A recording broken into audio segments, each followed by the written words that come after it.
Hello, dear friends, and welcome to Iggy's Toy Parade and Soldier Review. And now, without further delay, I am proud to present to you our host, Iggy. Yay! Thank you for that. Welcome back, guys. It's always nice to know that you guys enjoy getting Iggy with it. Today, I'm going to look at some reference books. I've talked to you about some of these before, but I haven't really shared them with you. And these are pretty much essential tools if you are serious about your toy collecting, or rather your toy soldier collecting.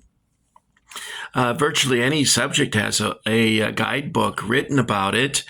And these particular books that we see here in the front are of Marx toy soldiers and also the Marx Toy Company, Tempo, Britain's, and in my case that would be Britain's Detail, because I never collected the Britain Swap-Its or the metal because they're too expensive.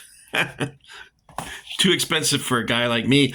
By the way, I just retired. Last Saturday was my last day at work. And of course, the management where I worked could care less that I was leaving, but there were some employees that gave me a nice send-off. Actually, a very generous send-off with the gift cards that they gave me. I was in shock, actually. I'm still kind of stunned by what they did.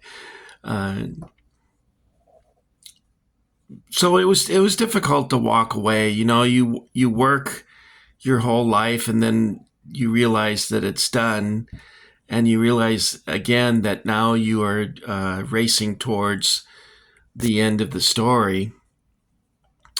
And if I follow what my dad did, then I probably have about 3 years left. My father retired at 70 and was gone at 73.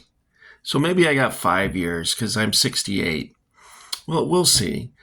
I don't have a lot of money, so maybe dying in 5 years ain't so bad. In heaven, everyone's got a perfect credit rating, I'm going to guess. So let's begin taking a look at some of these books. These particular books are kind of expensive. You can get them in two different formats: a hardback copy, which you see here, and then also this is a soft back version. The hardbacks are $59. That's why they're kind of pricey. But these books are very well done, very well illustrated. The paper quality, I'm not a big fan of that. It seems kind of that if they used a different quality paper, that the illustrations would be crisper. But it's lavishly illustrated. It's just that the paper quality sort of ruins the illustrations. This is the author with his wife. They're a very handsome couple, as you can see. The Kearns. She's a very attractive woman, and he's a nice-looking guy. And they're experts on Marx Playsets. They put out a magazine. I think it's just called Playset, isn't it? Maybe she was Playset Model of the Month. I don't know. Did they have such a thing? But this deals with the history of Louis Marx's company, and it's 1919 to 1954. And I gotta show, I was thumbing through this and I saw Louis Marx's wife, and I go, oh my God.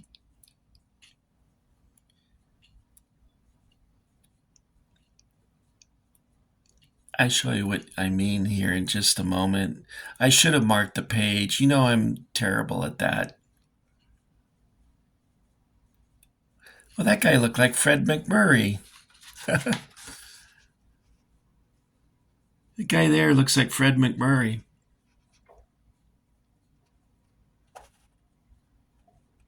I'm guessing this is Louis over here. He was a short, bald guy. But wait till you see his wife. You're going to go, what? Is that his wife there? Okay. Now, guys, look at her and then look at him and tell me she married him because he was handsome or because he was wealthy. What do you think? She's a very good-looking woman.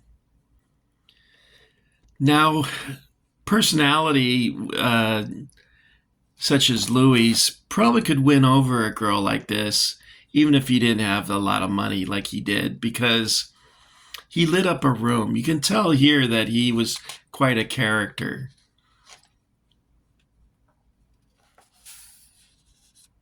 Let me see if I can find it. There's another page.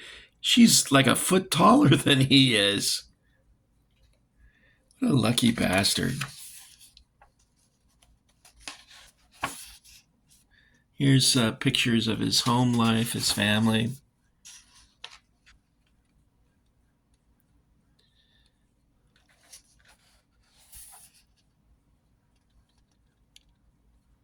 Here's Louis with his wife and President Eisenhower. Apparently, these guys were golfing buddies. But these books delve into the history of the Marx Toy Company, and it talks about the development of certain toys. And look, wouldn't you love to have this showroom? Can you imagine coming home and you had a room in your house that was filled with this stuff? Oh my God. I always wanted one of these tin litho Western towns when I was a kid. The neighbors up the street had one, and I really, really liked it. I've always, since a boy, I've always liked miniatures, and I would lose myself in this tiny little world that.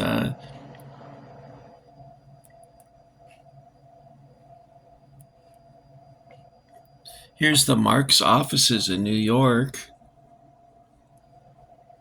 Here's some models acting like they're interested in what he's doing. Doubtful. So there's the Marx headquarters again. I think they were on the 5th floor, is that right?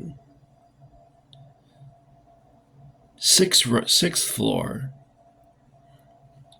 6 rows of windows. Well, I guess that's 1, 2, 3, 4, 5. So up here would be the Marx offices up here. Okay, there's 2 volumes. My brother gave these to me for Christmas. And the volume that was of especial interest to me is the 1955 to 1982. And the reason for that is that it dives in heavily to the play sets that I knew as a boy. Here's Wagon Train. I would like to have a shelf in my cowboy kitchen like that. See up here, I got, can you, wait, where is it? Oh, it's up here. Way up there. Is my flashlight on? Yeah, I guess my flashlight on. It's just dark in here. But I was thinking along that shelf it'd be cool to have a wagon train like this. Here's the Gunsmoke character figures. Did they ever say in Gunsmoke why he was limping all the time? I didn't watch Gunsmoke, so I don't know. When I was a kid, I would watch The Rifleman all that. Here's the Ben-Hur playset. I remember the kids up the street had this, and that's a pretty impressive. I have a Mexican remake of one of these chariots. I think I showed that to you in a video some time ago. Here's the Marx factory in, I guess, West Virginia.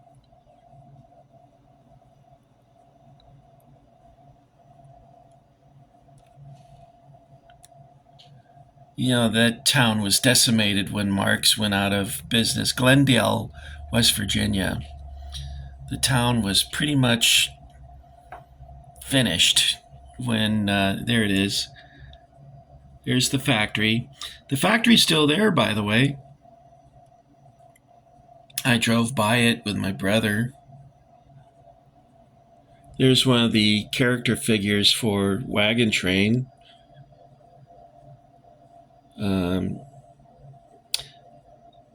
Ward Bond was the actor. He starred in a lot of movies with John Wayne. He always played like a sergeant or something.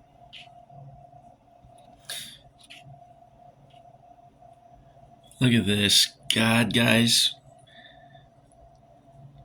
Wouldn't we all love to have that? I don't want to get too bogged down. There's Louis. He always had a cigar. My first job, I worked at an office where there was a guy there who was constantly smoking cigars. The stench was unbelievable. I ended up wearing a mask to work. It was so bad. My eyes would water. Stank to sky heaven. Here's a Rin Tin Tin Ford Apache. You can see the character figures here. There's Rin Tin Tin. And there's a guy in Russia that said my fingernails were gross.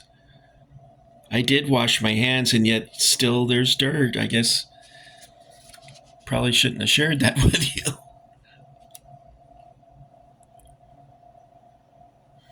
Here's one of our German friends.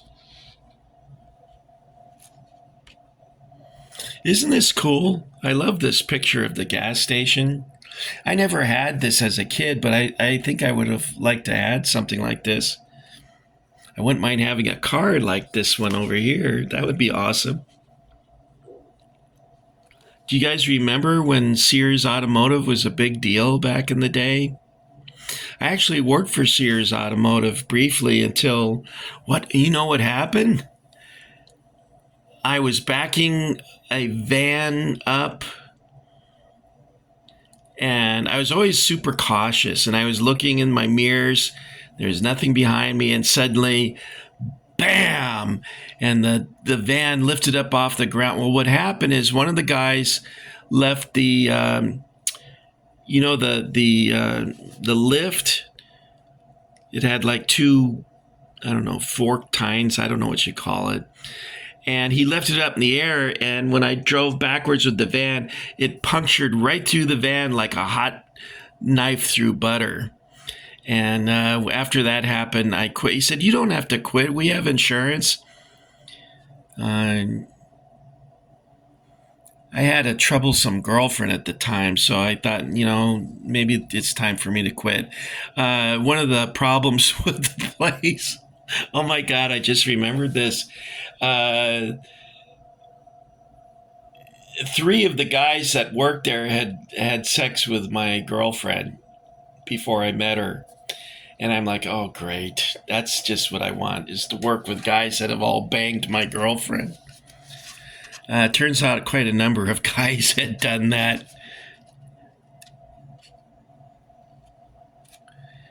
That's what happens to you when you don't have any game, guys. This is like a prototype, but you can see it has 2 westerns. It's a set that was never created. But it was going to include 2 western towns like that, which would have been pretty dang awesome.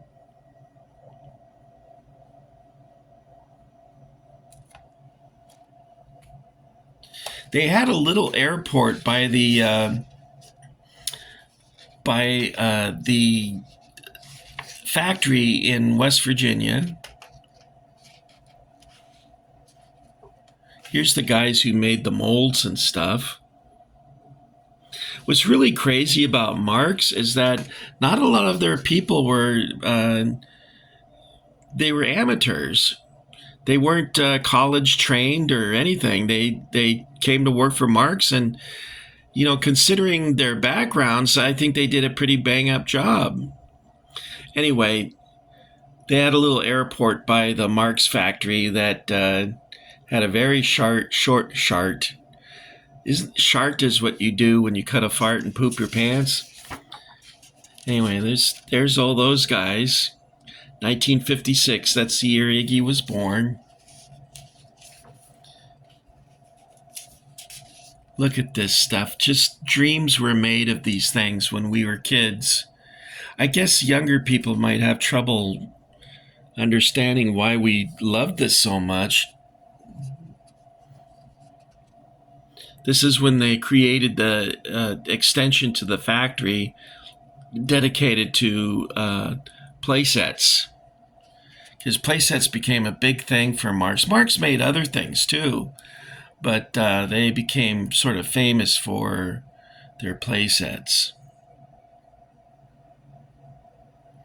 This is kind of what it looks like now. It's sort of sad. You see that it used to say Marx on the water tower, but this is what it looks like today. The glory days have passed. It's kind of sad. Anyway, if you are interested in the Marx story, these two books are the thing. Now, this is the Fort Apache book that I bought, and I got the soft cover version because it was $39.99 for soft cover. And I've shared this with you before. It's very richly illustrated and tells you everything you would like to know about the Marx playsets for Fort Apache. And it's got great pictures in it. The paper quality, I notice, is better too than this. I wonder what's up with that. Anyway, the photographs are crisper in this book. So maybe you should get the soft cover if they have better paper quality. And then they have one about battleground playsets, and I've shared this one with you before. And let's see if the paper quality... Yeah, that's interesting. The paper quality I don't think is as good as this soft cover book. I wonder what that's about.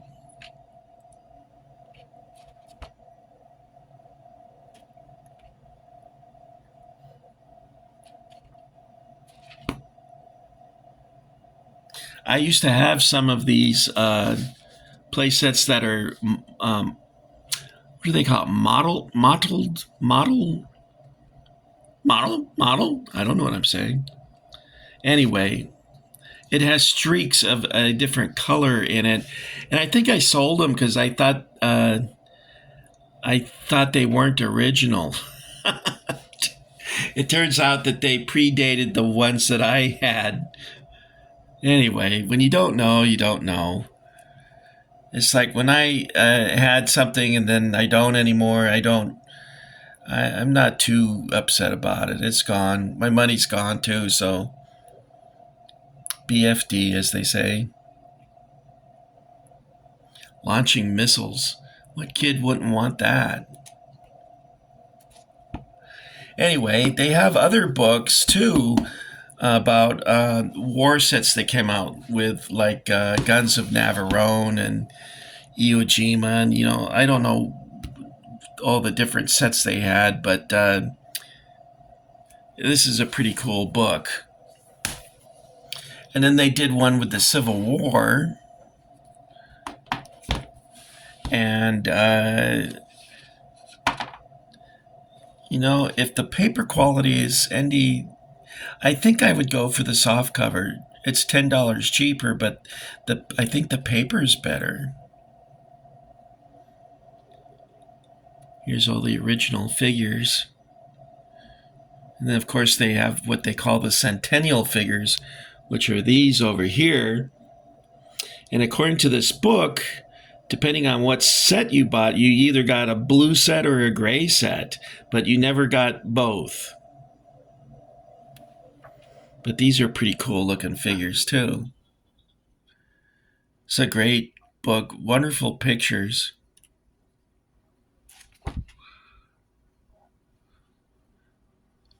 One of these days I'm going to set up my set. I have all the things you see here. I have my original figures still. Well, some of them. What I like about this book is it also shows you other Civil War toys from the Centennial period.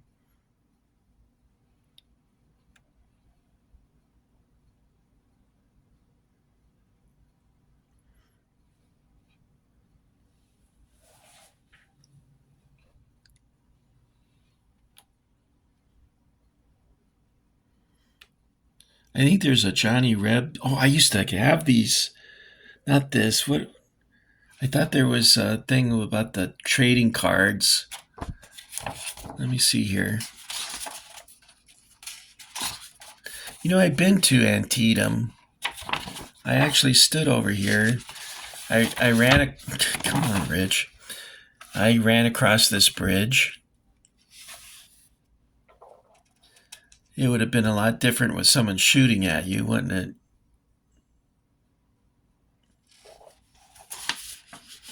Look at this, guys. Like I said, this is what dreams are made out of. You'd spend hours setting this stuff up. Here's the house that they based the mansion on. I wouldn't mind living there. All I can afford, though, is this one.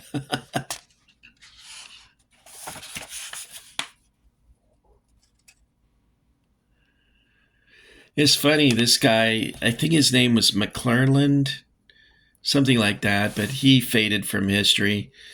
He was not that great of a general, but he was a self-promoter, and that's how he got into this picture. That's a great picture right there.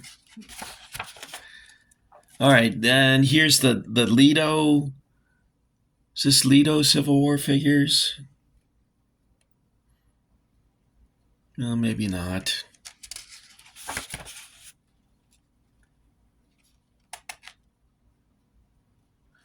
I remember having a lot of Lido figures when I was a kid. Anyway, I'm going to have to do another this videos. I used to have this game. I gave it to my brother because he had it when he was a boy. And I had a friend of mine, actually my friend who gave this to me passed away a couple weeks ago. Well, here's the figures I had as a boy. Remember those? Here they are over here.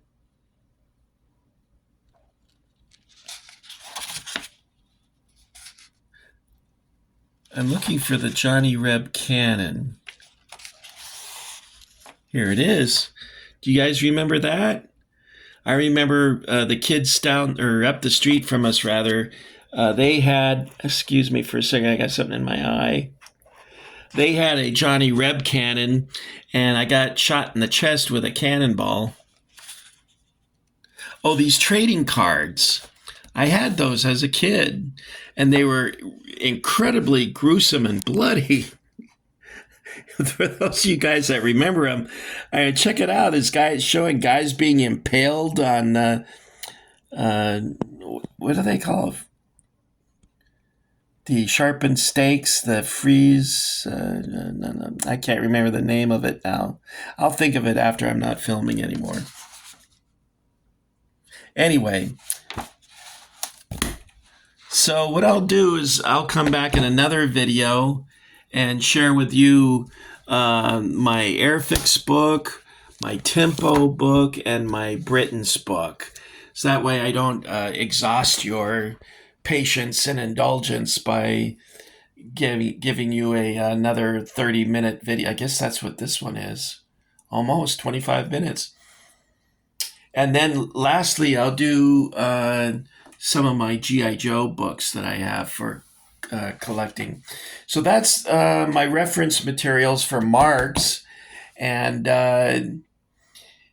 even if you're not interested in it for collection purposes, if you're interested in reliving moments from your youth, the illustrations will bring a lot of fuzzy, warm feelings back to you. It's fun to see that again after so many years. For many of us, it has been, 60 years since we had those things? It's been a while, 50 to 60 years. Okay, guys, that's all I got for you this time. Thank you for getting Iggy with it. And hopefully, I'll have some toy soldiers for you. Uh, they gave me a $50 Amazon gift card at when I left work. Well, they also gave me a $100 Target card so I can get some groceries. Um, so maybe I might have to save it though because money's going to be pretty tight now. So we'll see. Maybe I can get some more figures. At any rate, I'll share these other books with you in another video, okay? So thanks for coming along. It's nice that you came back to check out what's going on. And, on my last day, I was just waiting for someone to be nasty to me at work. And gosh darn it, the last people I waited on were super sweet. And I didn't get to do my big plan, which is, have someone give me attitude. And I go, well, you know what? F you. And I didn't get to do it. You don't want to do that with someone who's been nice to you. Maybe you shouldn't want to do it to anybody, but some people are aching for it. You know what I mean? Anyway, although there was a woman that gave me a sour look when I went up to Sonia and kissed her on the forehead and said that I would miss her and I enjoyed working with her. And I look up and this woman's giving me a sour look. And I almost said something there. And I said, no, that she wouldn't take it out on me. She would take it out on Sonia. And I didn't want that. So I didn't say anything. I just left. Anyway, guys, that's it. Hopefully I have some more videos for you. I almost made one in St. Augustine to show you the fort, but I couldn't get a parking spot. I went down to St. Augustine to go to Hazel's Hot Dog Hut, and they have really good fries there, and I get a spicy dog. And anyway, I'm rambling again, but I was going to film the fort in St. Augustine because I thought maybe you guys would like to see that. But unfortunately, I couldn't get a parking spot. The place was jammed. And it was real hot, too, hot and humid. And on the way back, there was a huge storm. It was so bad that you could only go 20 miles an hour on the freeway because there was almost zero visibility. It was raining so hard. Anyway, that's all I got for you this time. And you guys take care, all right? We'll see you soon. They said, how do I turn this off?